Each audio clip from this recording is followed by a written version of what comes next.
I was having this severe pain in my head and in my face. It was like all connected.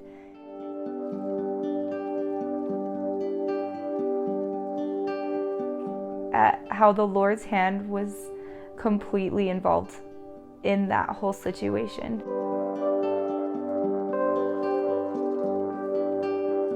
Basically, everything kind of started happening when I was in St. George going to school.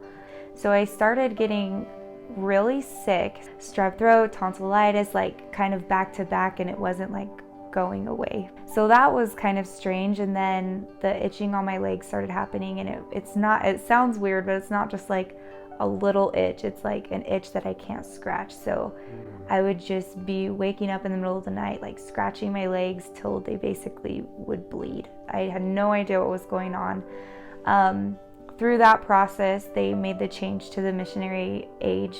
So I felt like I needed to do that. And I was just saving my money and getting ready to go.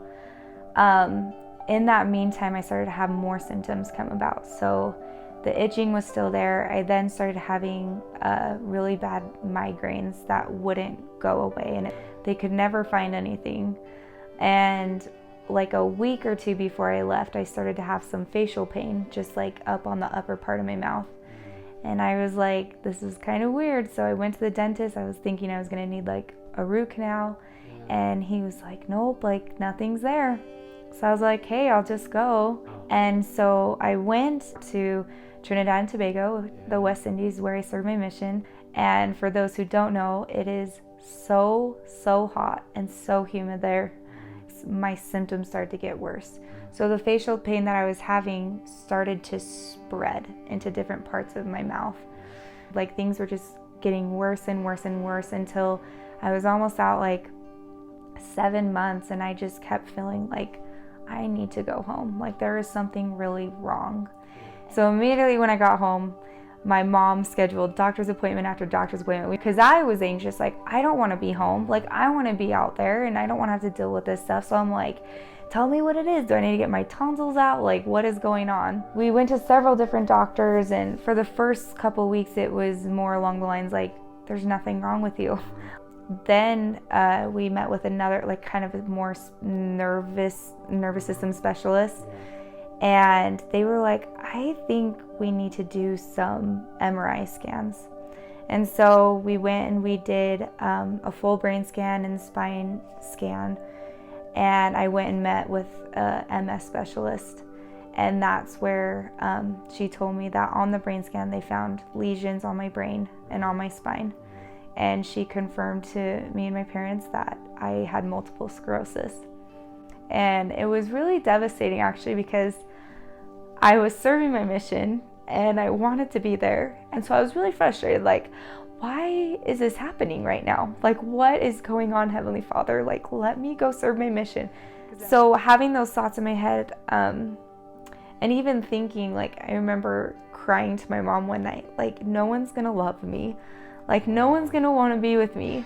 As crazy as that sounds, but I was like, who wants to be with someone with just kind of such heavy baggage, like with such a burden to bear? And I didn't want to be a burden to anyone. I was so worried that I was never going to find someone that would be able to handle it.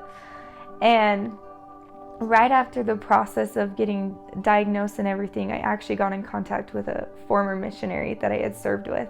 And I reached out to him, and he immediately was like, well, let's get together. Let's, like, I told him what was going on. He's like, we went out, and kind of the rest is history. Now we're married and we have 3 beautiful children. And he's definitely been the best support group I could ever ask for.